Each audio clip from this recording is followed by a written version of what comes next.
जय झूलेलाल। भारतीय सिंधु सभा ऐं पूज्य सिंधी सेंट्रल पंचायत द्वारा आयोजित समर कैंप जो समापन ऐं सम्मान समारोह थियो, जंहिंमें कार्यक्रम जी शुरूआत ईष्ट आराधना सां थी ऐं BK सौरभ भाई द्वारा कहानियुनि जे माध्यम सां ॿारनि खे जीवन में हमेशह अॻिते वधण ऐं मदद करण जी प्रेरणा ॾिनी वई। डॉक्टर लवीना खुशालानी द्वारा ॿारनि खे ॾंदनि जी देखभाल जे बारे में ॿुधायो वियो। 2 टाइम ब्रश करण ऐं खान पान जी प्रमुख ॻाल्हियूं ॿुधायूं वयूं।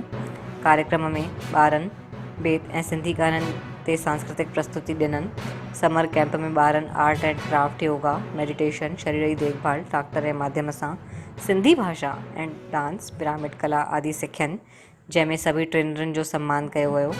योग teacher Radhika Advani, meditation spiritual teacher BK Saurabh भाई, BK लता बहन, dentist doctor Lavina Khushalani, art and craft teacher Bini Kotwani, fine art teacher Barkha Ahuja Kotwani, pyramid teacher Netram Vishwakarma, Harish Motwani, cooking teacher Kajal Tharwani, brain developer Palak Vidhani, Sindhi भाषा टीचर श्वेता असरानी ऐं छत्तीसगढ़ में प्रथम स्थान प्राप्त करण वारी छत्तीसगढ़ बोर्ड में खुशबू वाधवानी जो सम्मान कयो वियो।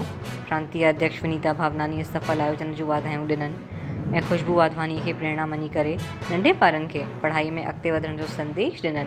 अध्यक्ष राजकुमारी मेहानीअ चयो त ॿारनि खे TV ऐं मोबाइल सां दूर रखण जो हिकु बहितरीनु तरीक़ो हुयो, जंहिंमें ॿारनि विभिन्न कलाउनि खे ॼाणियो।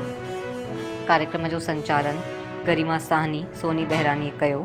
भारतीय सिंधु सभा जा अध्यक्ष कंचन मलघानी, मुस्कान बच्चानी, सिमरन मूलचंदानी, रूपाल, भारती जेठमलानी, अन्नू आहूजा, रेखा आहूजा, अनीता लालचंदानी, पूनम बजाज, नीतू खुशालानी, कीर्ति सिरवानी, ज्योति पंजाबी, सुलोचना चावला, नीतू लुधानी, लता जयसवानी, कमला नागदेव, माया साबवानी, विद्या मोटवानी, कमला राघवानी, रेशमा मोटवानी, कविता चिमनानी, कविता मोटवानी, कंचन रोहरा, नीलू गिडवानी, भारती सचदेव, रेशमा निहालानी, आशा आहूजा, मीना नेवदानी आदि उपस्थित रहा।